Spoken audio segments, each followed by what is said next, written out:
stronger than ever. I couldn't stop him. I'm sorry. Yeah. Yep, that's the way it's going to be. Hi, friends. I'm back for balance. It's more entertaining and more enjoyable for all. Right, Pom Pom? Sure. That's the main thing today. It's all about making sure you guys at home enjoy yourselves through the balance section. Pon, Poor Pon. what's the big focus on this week? So we have a lot of changes coming into the game. This actually has quite a few item changes as well as god changes. We just saw the LAN. We were able to talk to a lot of the pros while they were here and get some of their feedback about certain items and certain things that were going on in the game. We'll be making changes from starting now towards the mid-season, trying to adjust some of those things, as well as looking at a few characters that were underperforming or just kind of needed some love. We have a few characters getting slight tweaks to make sure that they're a bit more viable in Conquest or have less frustration. Okay, well, I guess we can begin things straight away then with Evolved Soul Eater. We're going to start with items as always. No. Evolved Soul Eater. So it's basically when this item actually goes all the way through and gets the buff online with the evolution, you're going to get an increased ability lifesteal from 10% to 15%. So a bit of an increase there, a little bit underwhelming before. Yeah, it was a bit underwhelming before. When you bought it, there were other items that gave you sustain that you might choose because it's a bit more reliable. And making sure that this item feels good to use on the heavy ability characters when you actually get a whole bunch of gods hit by abilities or a whole bunch of minions hit by abilities. Making sure the lifesteal part of this this item, which is the really unique thing about it, the fact that it gives your physical characters ability lifesteal. Make sure that shines through. Well, next on the list, a very interesting one from here. Hi the Urchin is going to get some love, and this is some pretty decent love here. What? We're going to decrease the stacks required to evolve this item from 10 to 7. What? But not only that, increased the protection per stack from 2 to 3. So I guess you still get the same amount of protections, if not more there. Yes, it'll be one more at the end. And then on top of that, decrease the amount of time taken to generate a shield from 3 to 2. Explain more to me about why we're looking at doing this. Wow. So I think the big thing here is that we had this item was a bit too hard to stack up really reliably. By the time you actually built it, you're maybe a Soul Lane character, you'd gotten enough farm, you got your few core items online, and then you built this. And then you go to the team fight phase, you might even win 1 or 2 fights, but by the end of the game, you often didn't actually have this fully finished. Sure. And so making sure that players actually can get the finished portion of this, depending on what role they're playing and what their playstyle is, making sure that they can actually use the shield part of the passive, and then the final tweak to the shield passive to make sure that you actually feel that when you actually get it fully evolved. Okay. Hi to the Urchin. Wow. Get some love. We'll see how that works out. That's a good Start buff. of Binding next on the list. That's a big buff. We've seen little of now and again in the odd game, but not often enough. Wow. I think that's one of the reasons we're going to see a buff to it this patch. The amount of penetration is going to go up from 10 to 15. But not only that, we've also updated the FX to be a little bit better. Yes. So I think this is the part where we should probably talk about what the next coming changes are going to be. Right. Oh, no. So we have a whole bunch of offensive-oriented support items that are going to be increased this patch, as well as a slight tweak to the more defensive-oriented items, mainly Sovereignty and Heart Ward. We've seen like the kind of shift between supports generally going the more offensive utility-oriented auras or being just Sovereignty Heart Ward. Sure. We've now shifted a bit more towards Sovereignty Heart Ward, so we're doing slight adjustments to the more offensive one to make them more attractive, as well as toning down Sovereignty and Heart Ward just a hair, like a very small amount. So looking at having support players almost be a little bit more aggressive and less on the defensive focus? A little bit more on the offensive focus, a little bit less on the decrease on the defensive. But it's not all just defensive supports going away. We also have changes to Titan's Bane and Obsidian Shard coming in, and they are going to be just like the patch notes now. Yeah, we're just going to leak all of it because it all ties together. Okay. They're going to be a bit less effective at killing squishies, as well as a bit less effective until people have higher protection values. We saw people building this whether or not they were killing tanks. Basically, Obsidian Shard and Titan's Bane was core 5th, 6th item in everyone's build. So making sure that this item is more the situational tank killer item than really just the situational thing, this thing that everyone always builds all the time. So lots of adjustments to tankiness in the game, a lot of adjustments to support itemization. Hopefully they all tie together so support players feel like they have a good amount of survivability still, but have options into utility and offensive choices. Well, following that, Talisman. When are we going to get a Guardian with an execute? Increase the radius of the buff effect from 55 units to 70. Not only that, we're going to increase the buff duration from 6 seconds to 8 seconds. Wow. And increase the max stacks from 5 to 6, so more mobility from this item overall lasts a little bit longer. Yep, the big feedback we got was that it was just too hard to use. You'd pop it, you'd kill things, you'd get the stacks, but often teammates wouldn't be quite in range of you at 55 units. You also didn't have enough time to make full use of it, and also when you killed a full mini wave, you only got 5 stacks instead of 6 when full mini waves were 6. That's fair. So making sure it stacks more all the way to the end, make sure you have more time to use it, and also make sure that your team That's a big buff. benefit from this really helps the like extra passive component of this really shine through. After that, we're going to move on to Shogun's Kasari. He's going to get a bit of a buff too. Increase the magical protection of his item from 50 to 60, so a little bit more defense, pretty much. Yeah, so we already think that the passive component, the offensive one, is pretty good, right? Yeah. 20% attack speed is very solid at shredding objectives, shredding towers, but it was a bit too much of a trade-off for the defensive side of it. You're a bit too squishy for building into it. Making sure that you still feel like a tank when you build this, when you bring this utility damage over to your team is important. So. A little bit of love there. Well, the next two, Pon already linked here. Sovereignty, first of all, is going to get a bit of a nerf. We're going to decrease the physical protection from 50 to 45, so 5 protection off there. And Heartward Amulet. We decrease the protection provided by the aura of this item, to be clear, and it's going to go from 20 to 15. So it's still the same stats for you, but overall the aura is going down by 5. Yeah, well, so you get the aura as well. You'll benefit from the aura. So basically, for the tanks, both these changes reduce it by 5. But for the Heartward Amulet, it's a bit more of a nerf. They didn't touch the magical damage that was happening. We saw, and we'll talk about this a bit later, but we saw magical damage was a bit underwhelming compared to physical damage. And so making sure that there's just less defenses on the map that brings to a team is important. Plus, when you're dealing with magical damage anyway, that health value is very important, and when paired together, that's a bit more synergistic at stopping magical damage. So slightly different tweaks based off like how they're actually used in the game, but largely just a slight tone down of the defenses provided. Okay, so overall, like the aura is kind of being shifted down a little bit, and then I guess that's the reason why we're going to move on to Titan's Bane and Obsidian Shard now, which you mentioned, is because like I guess they need to be a little bit weaker if we're going to be reducing protections. Ooh. Yes, they need to be a bit weaker. So the big thing here is you'd build them, and then you were still very effective against squishies, but you were also effective against tanks, even if they didn't build that much protections. And so the first change here we'll see is Titan's Bane base penetration reduced by 5%, makes it less effective on squishy targets just naturally. And then the next changes are actually raising the threshold from 175 armor to 200. Which means that players need to build more protections for you to actually get the full 40%. And it still does scale to 40%. Gotcha. Okay, so that's Titan's Bane. Now, Obsidian Shard is going to have exactly the same change. I like it. Let's go through those real quick.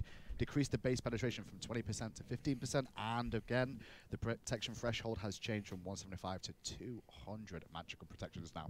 So I guess it just means the scale has kind of like been shifted up a little bit. Yep. If they are not hitting the threshold to start scaling up, you're going to have less penetration on them. Okay. And then over the course all the way up to the maximum amount of armor, which will be 200, that will then scale to the same 40%. But so they essentially need more armor to actually hit that maximum threshold. So this really is focused on killing people who have built solidly a lot of defensive and a lot of tankiness into their build. And characters who are very squishy, you'll often, that 15% will only really account. Do you get bananas? Maybe like 10 pen at best.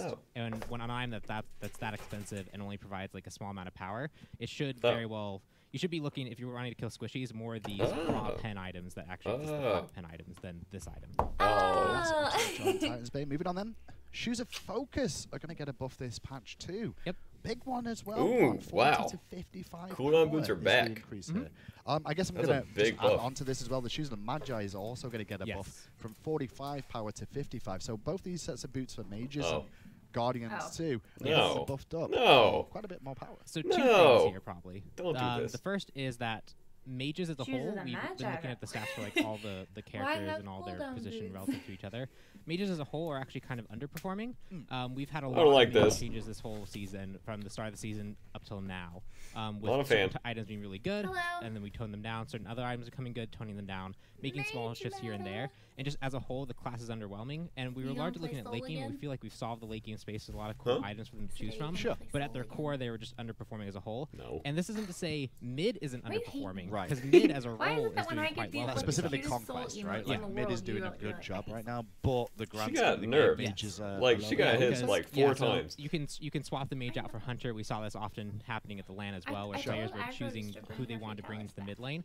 And so it wasn't necessarily that mages were overperforming. Ares coming to your lane mid as a whole was overperforming, and we kind of looked away from all that. We saw that mages as a class were underperforming. Boys, we about to get one shot by Bacchus and Ares. Like, and then the second thing you're gonna is get flop ulted the focus got a little bit more so of a buff. much. It got 15 power instead of like plus 10 power. and that's because we largely only saw pen boots. CDR boots were very situational. I think the only time I saw it was on a Kukulkan. Unless you're any European team at LAN. And so making sure that it's more attractive of a choice so that people can go the CDR route or the pen route. So it's now either a choice of are mages really underperforming? core I penetration. guess maybe in like We'll lead the casuals. way with that. Yep. Right. Okay. We'll see how that works out. And we'll be watching all these changes super closely. Anything that affects the core strength of the class that much, like with boots, we're going to be watching very closely to see the outcome. Well, that's it for the item section. It's time to move on to the god section. But before we do that, if you didn't catch the start of the show, this is all the items that got changed this patch. The buffs to all. I don't know. Is that 7 items there? No. Can I do math? Yeah, 7. And then they all look the 4 same. nerfs mainly towards penetration and tankiness in terms of the auras that are available to you. Now, though, moving with on. skins like that, like they all just look the same. We've got a full A to Z listing, by the way. And I don't mean that means every god, but I mean we've got gods in the A and even in the Z column. Yep. I said Z too. Oh, the hair. You didn't say Z. I know. I'm proud of you. I'm getting there. I'm more American every day. Pwash! You all saw the leaks. Pompon even made a very, very good meme. Yep, I try and meme. That's a lie. It was awful, but good attempt. Whoa, 60 to I 90. appreciate the compliments for the attempt. I mean, it was rank there that for up, rank 1, hit the wave with it. Posh's head on top of Captain America. I mean, that's like 99% of memes is just sticking things on top of an existing meme. It's true. Corpse explosion. As you see on the screen, the initial damage has changed. It was 60 to 100. It's now going to be 90 to 130. Pretty big swing, that's 30 power. But there is a bit of a change as well to decrease the damage per corpse, however, from 60 to 160 is going to be 55 to 155. So it's a buff, but it's a bit of an adjust as well with that buff. Yes, so when we spoiled this, people were talking about like, oh man, is he going to get a large rework or a really large change? But Opwash is a character that's actually very successful. There's a lot of people who like Opwash. There's a lot of people who play Opwash and play him in the modes and really like his playstyle. And so I'm just going to lay down. Making sure that he's good in all modes was kind of our priority with this change. Other modes, you start at a higher level, so you often are able to get your explosion and be able to generate corpse immediately. But in Conquest, starting at level 1, you really have limited options of what you can start, and we felt like his identity as the zone control character is his patch is pretty good in Conquest already, but helping him actually to do well in the first like 1 to 5 levels was really important to actually help him succeed and get to the later stage of the game. He needs to probably get his Warlock staff online, get some health going, be able to bully people over the mid harpies. It was so actually increasing the damage of the corpse explode without any minions present helps him actually in the level 1, 2, 3 really help clear the wave and poke his enemy. And then when he gets his corpses online, he can start comboing things, and then we tone down the combo potential so he ends about the same at max stacks of 6 zombies. So very focused change to Who's ever getting max high stacks placing of 6 Conquest in zombies? the early laning phase. Well, that's our Posh. We'll see how he does going forward. Next up is going to be Chernobog. Now, Chernobog's been out for a little while, and by a little while, not long. Yep. But a lot of people have been playing him, a lot of feedback on him as well. How is he doing so far? He's doing pretty good. He's doing. People are getting his hands on him, trying to figure out what to do. They're trying to figure out like how to use the ult, whether or not diving into an enemy team of 5 is actually a good idea or not. Sure. Probably not a good idea. But there are things about him that were a little bit difficult to use or didn't really feel as impactful as they could have. So going through this list, a lot of it is very timing-based tweaks to make sure, or bug fixes to make sure that the gameplay experience is smooth. There was a bug where like you try dashing the wall and it would say that you could go into the wall, but you'd stop short of it or you'd immediately eject. There was also some post-fire timing on the ultimate that caused for when you land, you were a little bit locked out of things. So we've smoothed a lot of that over so that the gameplay experience should be a lot more fluid, as well as did minor tweaks to like mana cost to make sure that when he combos they're in the very beginning region. Tweaks to damage, that when he combos his abilities, they feel good. Well, quite a list then, boys and girls. We'll go through them nice and quick. You saw the general one already. We've improved the audio on risk attacks. But Crystallized Curses, as you can see, decreased the mana cost of this from 60 to 80. It's now going to be 50 to 70, so a small tweak on mana there. And increase the initial damage as well of Crystallized Curses. It was 50 to 170, 70 to 190. Now it's the more reliable part of that portion. Wow. The original the end damage is still the same there. Vicious Barrage decreased the mana cost of this ability too. It was a little bit high, 80 to 100. Now going to be 70 to 90. Some adjustments there too. And then Into the Darkness. We made improvements to ensure players enter the wall when their target indicated they would, fix an issue where players would auto-eject from the wall in higher ping environments, and fix an issue where on-hit items like the Crusher were being procced twice. Ooh, was that happening? So yes, this is also a slight tweak to... Oh no, this is a separate tweak. There's a bug fix on our separate section that we didn't go over, but we also changed Hydra's Lament rules because the way in-hand abilities work, where their abilities are treated as in-hands, they no longer benefit from Hydra's Lament proc. Right. And so that actually only affected Chernobog's, I believe, his 1, and the Mercury Made You Look. Ah, okay. And then after that, into the darkness, we move on to Living Nightmare, and that's going to have the remove the post-fire time on this ability from 0.2 to 0. Not only that, we're going to decrease the minimum air time from. Oh yeah, that'd be OP if Chernobog could ult his teammates. So you can go up, hang for a second, and come back down. Yep, very quickly. And then on top of that, decrease the maximum air time. It was 3. It's now going to be 2.6. So not as long in the air overall. Well, it means that when you select your target, so if they're across the map, there's like a. If you choose someone close, you actually take less time. If you choose someone far, it takes longer. Oh, so travel distance is what it is. So essentially, travel time is now reduced. Oh, okay. So not only will you travel to your targets quicker, but you'll you'll also be able to act quicker. No. So it's not hang time in the air. Hang time in the air is still the same. It's actually just travel distance. How fast you travel? I'm 99% sure, and now you have me doubting myself. I'm sorry, I wasn't trying to do that. I was just trying to clear it up for the fans at home too.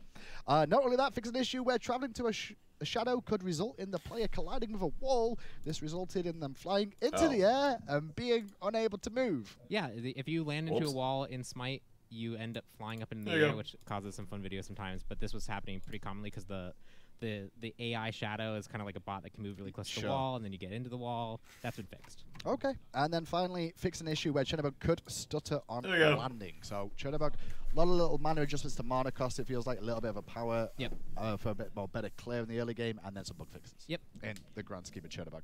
We'll see how he continues to perform. Next up is Cucullum. Gotta get slightly nerfed, ever so slightly this patch. It's not monstrous, but it is something. The Berserk, decreased passive power bonus from Berserk. It was 5 + 2 per level. It's now just going to be +2 per level. So you lose the 5 that you initially started with. So it's an early game touch. It really affects his whole game, but it affects his early game more. When you transform at level 2, your ability to like really pressure and take potentially blue buff or back harpies, really kind of poke against people, is pretty high, and that is largely due to the fact that there's a lot of physical power built into that transformation. 7 doesn't seem like a lot on the surface, but it is. Achilles also has this kind of passive, and we see like that bonus damage that he provides is actually very impactful with his ability to trade. So toning this down so that he's a bit more manageable, a little bit better to trade against in the early game.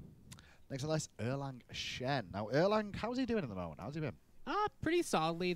He's still a bit underperforming. He's still not a particularly contentious pick for his role, but we're doing some adjustments to help him out there. So a bit of a love for Erlang Shen this week. It's going to be spot weakness, decrease the mana cost first of all. It's going to be 60 at all ranks now. Pin, we fixed an issue where this ability was not hitting the exact intended area, the center of the circle. Yeah, like he throws it from his right hand, and so it was like 1 unit offset to the right from the targeter. Okay. And so now we fix it so the targeter is accurate. So the target looks as accurate as the pin is now. Okay. And then the ultimate 9 turns blessing. This is a nice little buff for it too. The duration used to increase with this as you leveled it. Now it's going to be 1.2 second taunt at all ranks. So an early game buff, late game still the same. Yep. And the changes here are really to make sure that players are consistently using their taunt so that they can actually reliably lock down person, know how long they're going to be locked down. Also helps him combo in the early game. And then the mana cost reduction on spot weakness, that's an ability that as you get more and more chain basic attacks going, you activate this more and more often.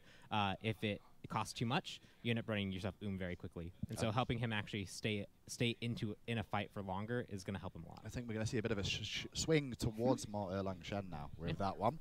After that, it's on to Hachiman. Quite a few gods this week in all fairness. No! Hachiman, to be fair, he's been overperforming Palm just ever so slightly. Yeah, largely at the competitive level, he was a character that had a lot of good poke, a lot of good control over a fight, some survivability, and he could choose to be aggressive or defensive. And so he was kind of shoving other hunters potentially from being picked due to his ability to really box well with them. Do so everything. very targeted changes to make him a little bit less of a priority pick.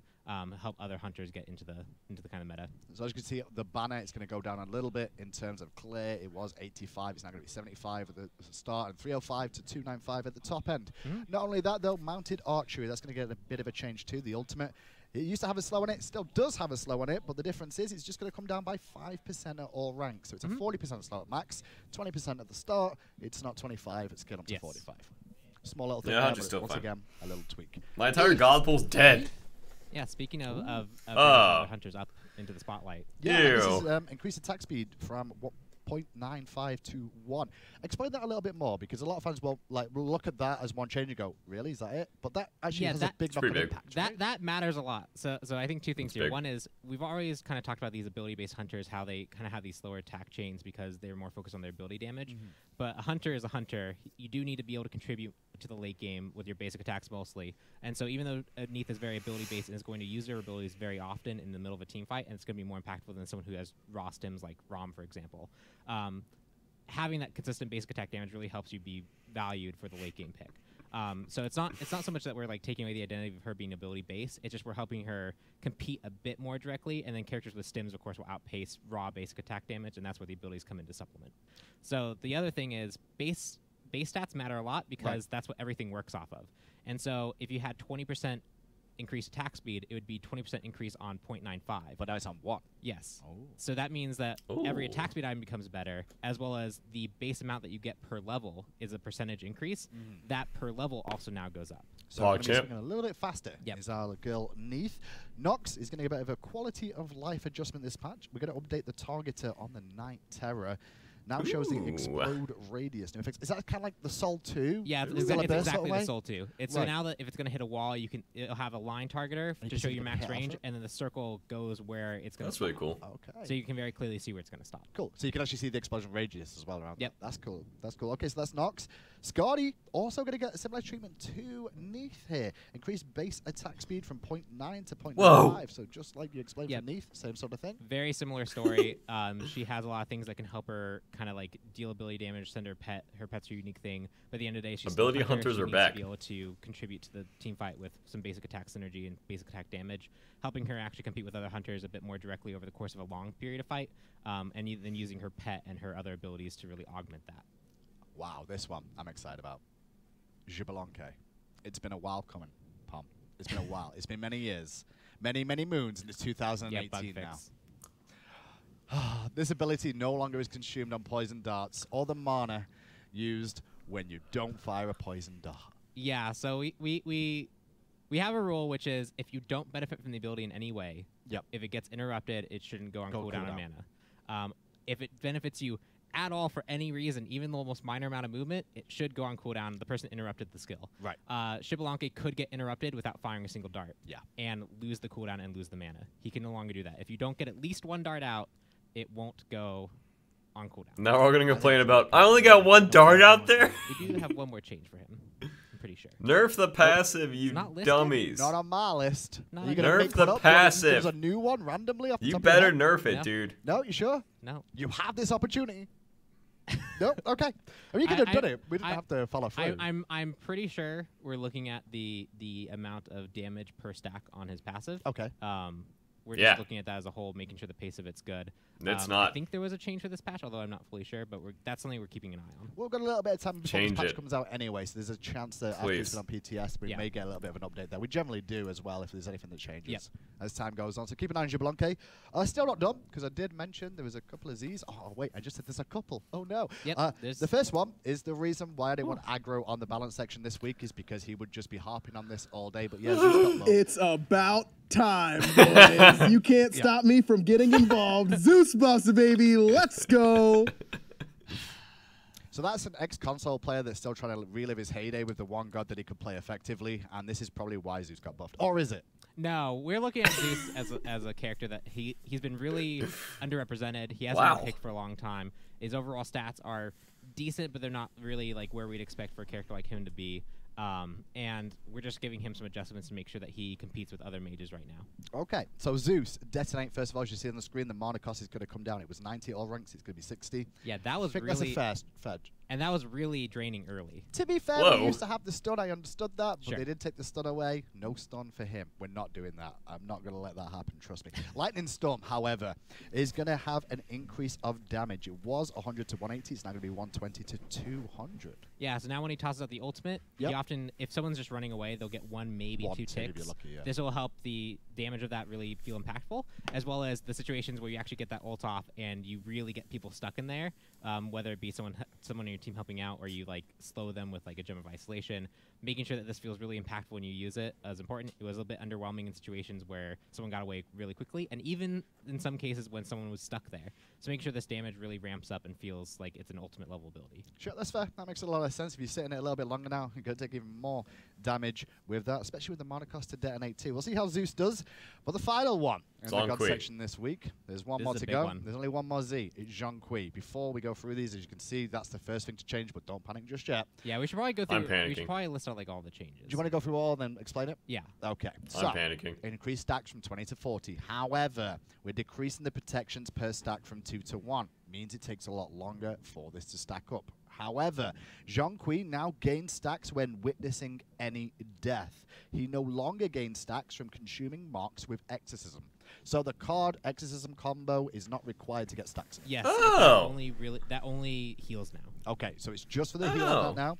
And not only that, we've decreased the stack loss on death after using the ultimate. You used to lose all your stacks and get the bonus protections. Well, now you only lose half. So it used to be 100% lost. Now it's only 50% of those stacks. Last but not least, Book of Demons, which we'll mention too, is going to have an increase on the stun. It used to be 0.5 to 0.9. It's going to get a little longer throughout all the ranks to 0.7 to 1.1 seconds. A lot of Zhong changes. What's the real reasons for this? How well is this going to impact him? So this does a few things. It first off removes one of the most frustrating experiences you have, which is you're like sitting there in the lane, you throw your card, you're getting ready to get your stacks, and then like a cuckoo just ults your lane, and you go, "Why'd you ult my lane? That's not really what you should be doing." But you also just took away all my stacks. Yes. It basically, if any teammate was interfering with it, it often removed your ability to get stacks, and having those stacks are super important because those protections are what keeps you alive in the ultimate. So now players have a bit more control over what stacks they're getting by just having and witnessing death, similar to the Soul Eater tech. The other thing it does is it also frees up his 1-2 combo. You're often trying to use that to stack up very quickly, and so if you often, like if you're full health, you did it anyway because I need the stacks. You didn't necessarily use it for the heal, and that often also removed your card's ability to synergize with the stun to get the extended stun duration. So this also frees up Zhonghui players to really use that card proc how they want to. If they want to heal, if they want more control, necessarily like whatever they want. So it helps remove frustration from Zhonghui players when teammates don't necessarily work with them, and it also makes sure that they have more ability to choose what they want to use their card proc on. Okay, so you still get the same amount of protection. Actually, a big change. It just takes a little bit longer to get to that max protections. Yes. And you don't lose them as quick as you once would. These seem like good changes to him, although I think I'm going to try out support Zhonghui now. Yeah. I'm just sitting there like getting free passive stacks with my Guardian's Blessing too. Yeah, it does also let him kind of choose different things that he wants to do. Mid lane gets it a little bit better because now you have more opportunity to witness death. Often the mages are very quickly clearing, and then you have the mid harpy control, oracles control, back harpy control, where in soul lane you really only have the wave and maybe blue. And if you're really winning, your back harpy. And then sure. And then in support situations, no, I don't know if that's gonna work. I don't know, but you can definitely witness a lot of deaths over there. Yeah, that's true. Well, that's it. I'm just saying it. Don't be dirty. Thanks for the prime sub, baby. Thanks so much, man. BTS eventually, but let's have a little recap if you just tuned in. Thank you. Well, and who didn't this patch? Kukulkan and Hachiman, the only ones with real nurse, but a lot of buffs this patch. A lot of buffs. 8 buffs to a lot of gods that haven't seen in a while. Yep, pretty cool stuff. Good stuff. That's it though for the balance section. It's time to throw back to the salmon pants man. It's aggro alongside for the skill.